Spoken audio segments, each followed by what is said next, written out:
Hi everyone and welcome for this full moon of October 9th, 2022. The topic this time is really big. It's a special moment, this full moon, because some aspects are finally reaching their main moment.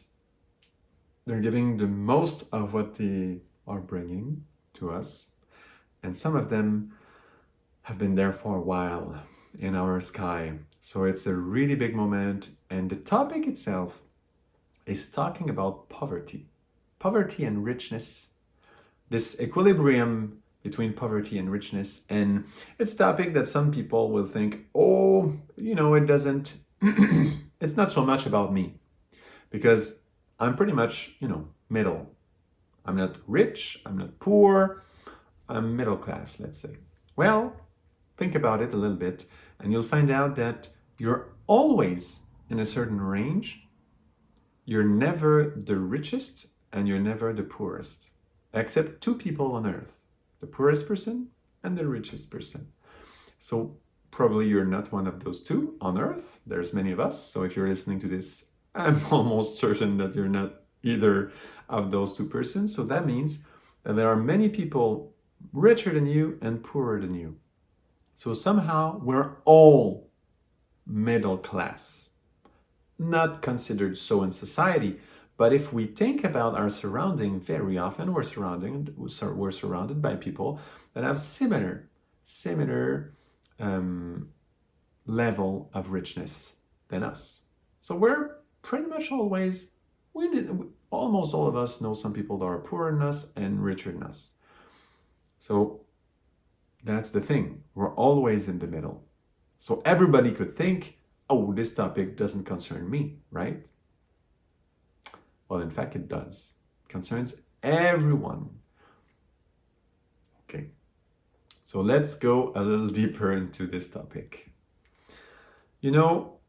Some holy men, the saints, they had very often wonderful, great emotions, feelings that were so big, so vast, that they gave everything.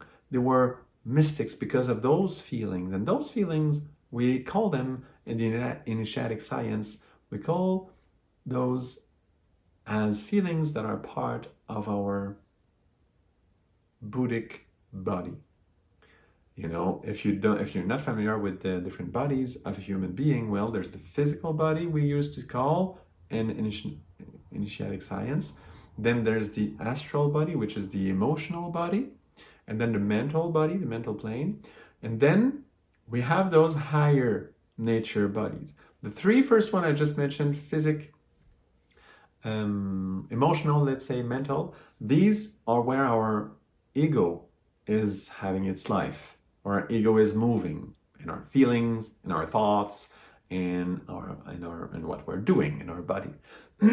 So that's where our ego is moving. But there is also what we're usually calling a higher self, a higher part of ourselves as human beings, and they are there as well, some bodies. So there is the causal body, which is somehow the higher mental body. And there's also, next to it, the Buddhic body, which is somehow the higher emotional body. There is a third one, of course, it's all mirroring. But then what really does interest us today is this Buddhic body. And this is exactly what the mystics, the saints, developed. They had those huge feelings, those great emotions where they were connected to something that were so much greater than themselves, that they were giving so much. Think about, Mother Teresa, for example.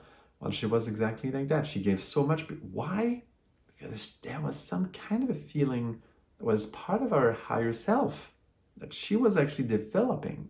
So she was developing this body within herself. Not everybody does that.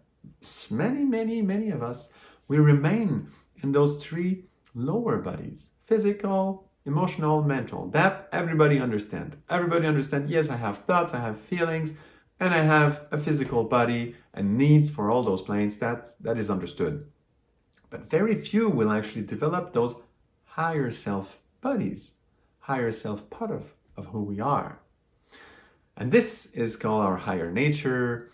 It's called the self, the higher self, etc.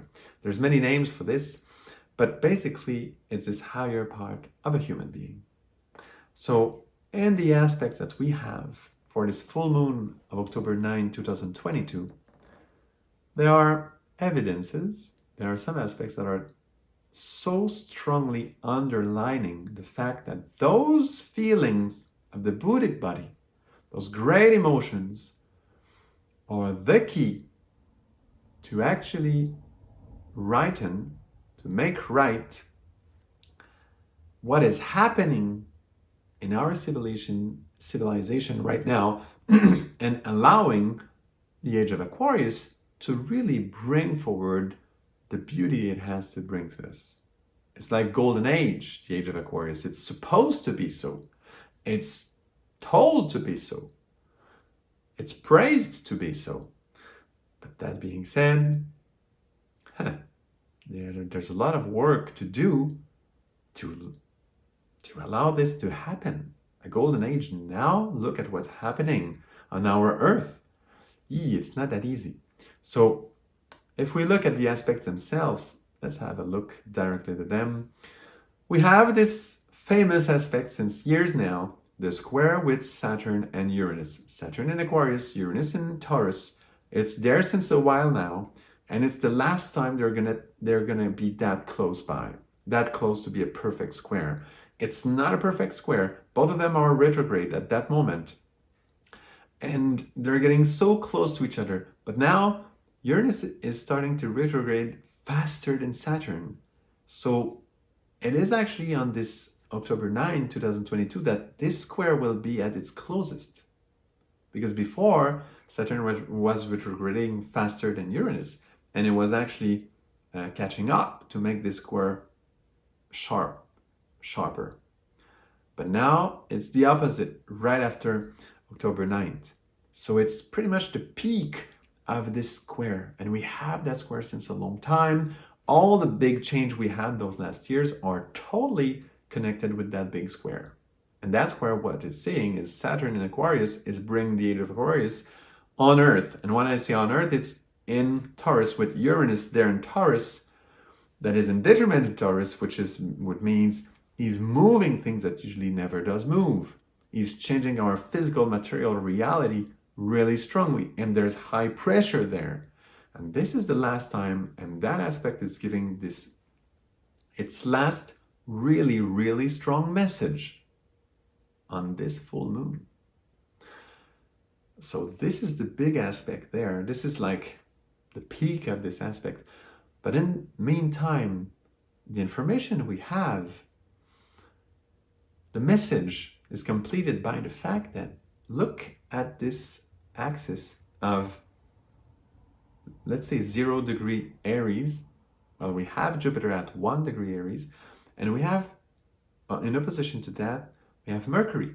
That is just, he just finished his retrogradation, so now he's direct, and he's coming back again really close to this 0 degree Libra. So this axis of 0 degree Aries, 0 degree Libra is again underlined. If you watched the previous video on the new moon of September 25, 2022, how you know that this axis is really important. And now it's underlined again. So we know that this keeps going. And on top of, and it means this axis of Aries and Libra is really important. On top of that, the full moon itself is in this axis. The sun is in conjunction with Venus in Libra, and it's of course facing the moon in Aries, and the moon is in conjunction with Chiron in Aries. So you see this, again, this axis of Aries and Libra is totally brought forward. Very important.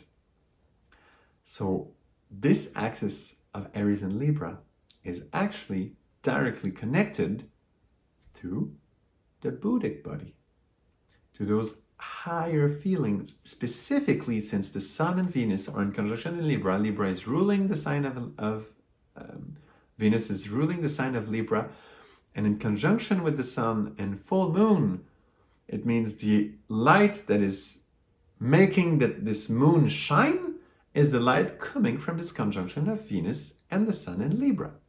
Because when there's a full moon, yes, the moon is shedding light, but in fact it's mirroring light from the Sun facing the moon. So this light that is given is actually coming from the sign facing the moon, which is Libra. And Venus is working there as well at the same time in a conjunction. So we see that the great emotions of Libra that are connected with this Buddhic body are brought forward for us to understand that if we want to make the actual situation on Earth right, possibly open to this golden age promised by the age of Aquarius, let's say, well, we have to use those feelings. And I'll give an example, because what has to be put right? Well, a really big thing, because we have this Uranus in Taurus, is our view, our attitudes towards richness. And when I say richness, I'm talking about richness like material richness. Money, for example. Let's be really clear. Money is a really big point.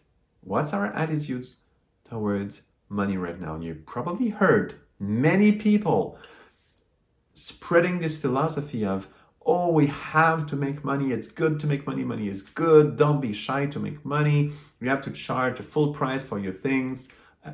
It's good to, make the most money you can. It's just a flow of energy and all this and all that. And this philosophy is spread even in the world of spirituality. Some people are saying it's very spiritual to think this way, and they'll try to prove you that in some workshops that you pay like super expensive, by the way, just to get them. This is crazy. This is terrible for what we're going through right now.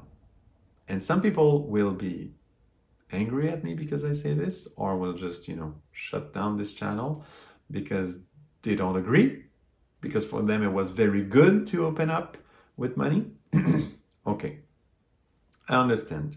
There is an okay side to that philosophy, but it's just a small thing. And usually they try to make it sound big and huge, like a full philosophy kit. It's not. There's a little something good there. And that little something good is we have to understand, we have to vivify this understanding of poverty. That, for example, St. Francis of Assisi, he actually was claiming that poverty was good. Well, today, if we think about this philosophy of we have to make money and all this, our value, we're worth that much, I'm worth this. And if you think that you're worth that much, then it will, people will realize it. If you charge more people will come because they'll think it's quality and all this. You get that? This philosophy, very, very poor philosophy, let's say. Okay, so why do I say that? Because this philosophy is not understanding, it's a little bit, if we look at it from, an outsider perspective, we'll think that people with this philosophy think that St. Francis of Assisi was crazy. Or it was, it's old-fashioned. It's not necessary anymore. Now it's a new philosophy, right? And it's the age of Aquarius, it's new. Oh la. No. St. Francis of Assisi was wonderful. He was a saint, and he had those great emotions of the Buddhic body, of the Buddhic plane, and he was working with it. And it's sensational, it's huge, it's big. So we actually have to vivify this vision of poverty. Now, most people will think and say poverty is the worst thing in the world. Okay, there is an expression of poverty that is really low, which is, yes, one of the worst thing in the world. I agree with that. I'm not crazy. What I'm trying to say is there are also levels of understanding of poverty that are actually really beneficial for us if we get them, if we understand them. And that's what St. Francis of Assisi was talking about. So we have to put ourselves in his own brain, in his own thought, in his own philosophy to understand what did he really mean, in fact, and how can we actualize this vision to today's life in 2022? How can we vivify a higher vision understanding of poverty in 2022? And I'm talking here about what does money do? What does physical material richness do? It brings everybody to sleep. Why?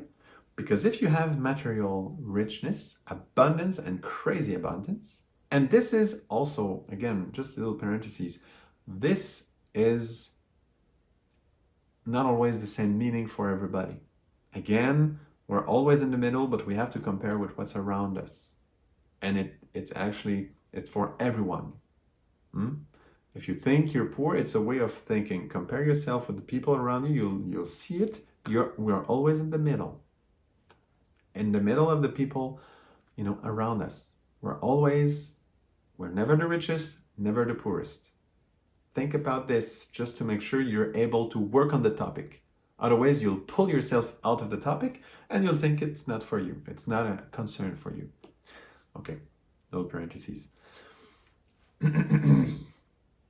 So, richness, material richness, will make us sleepy, will make us sleep. Why?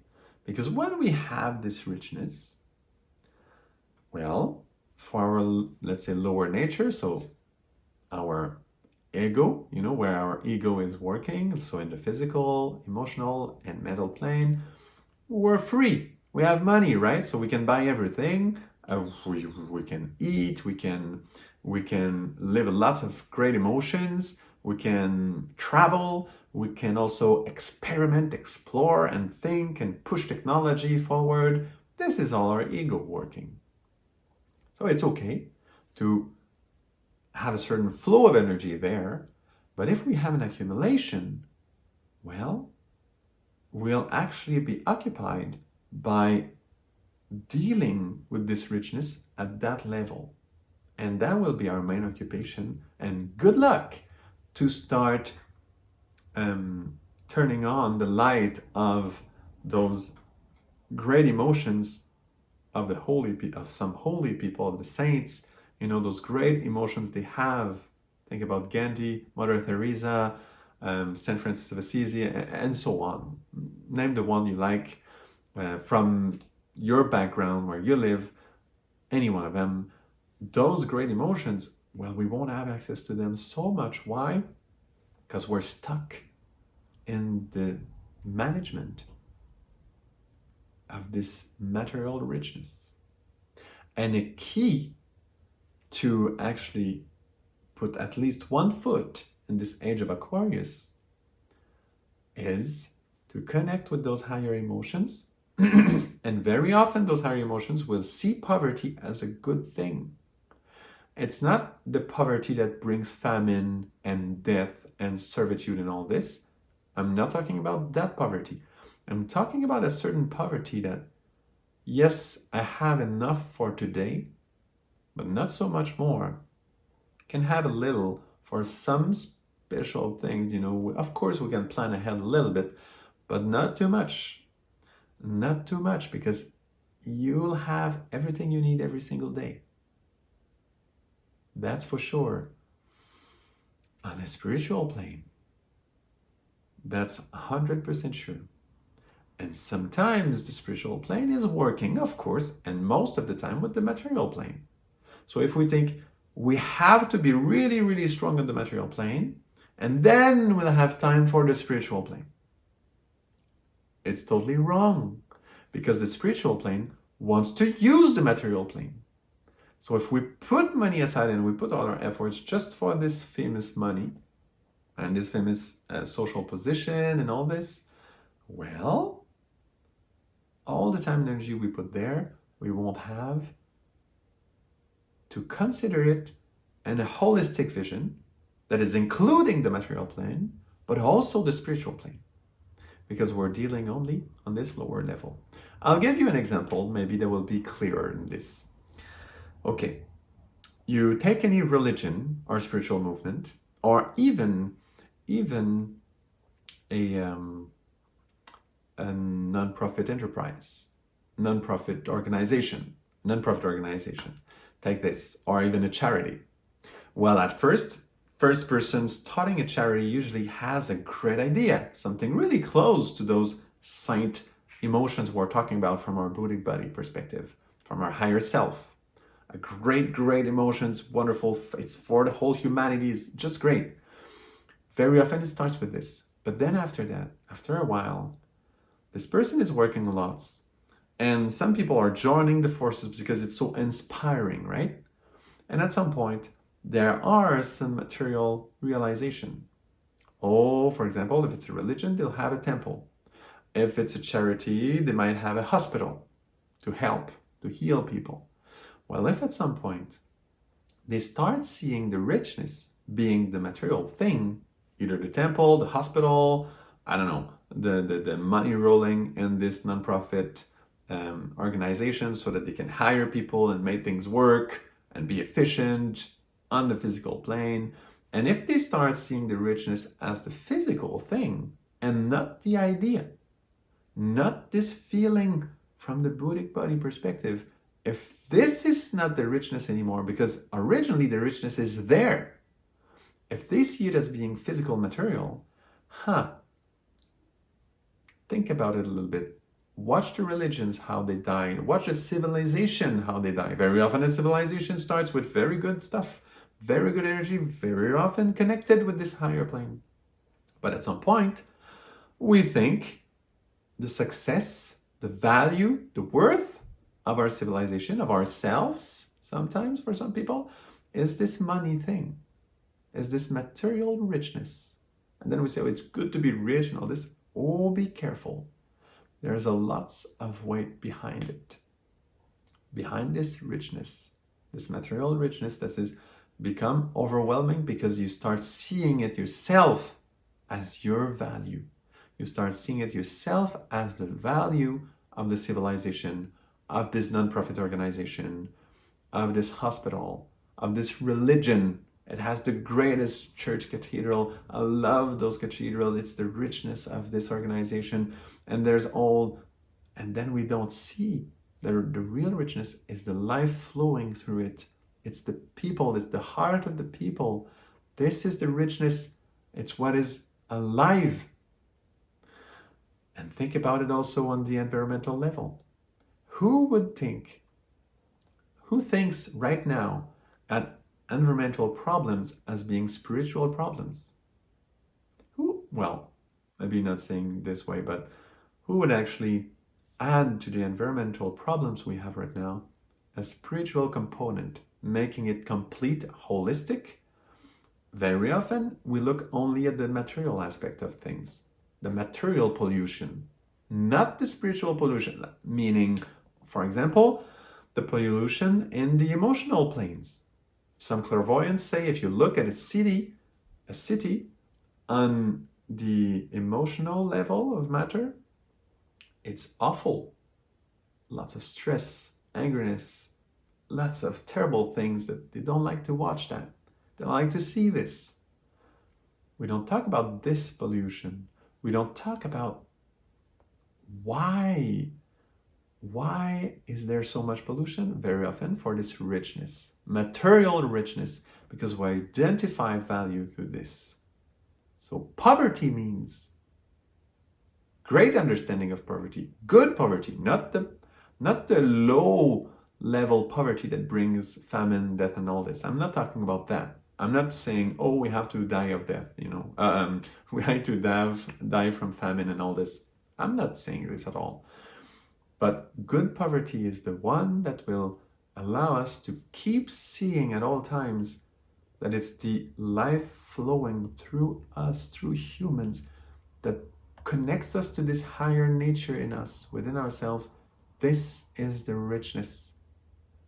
And on the material plane, all we need is sufficient food, not too much, just enough for the day, sufficient place to live, sufficient means to do things that are good, that are really beneficial. There we go. Think about money. Someone that would have a lot of money and would claim, oh, I have that money in an honest way. Yeah, but where does that money come from? Or we could say also, we're all involved into this because every time we're using a phone, we're using a car, we're using, I don't know what else, a computer, different things like this. Well, the companies producing those, are they really clean? Of course not. We all know that. So we're all part of this. So poverty is very interesting.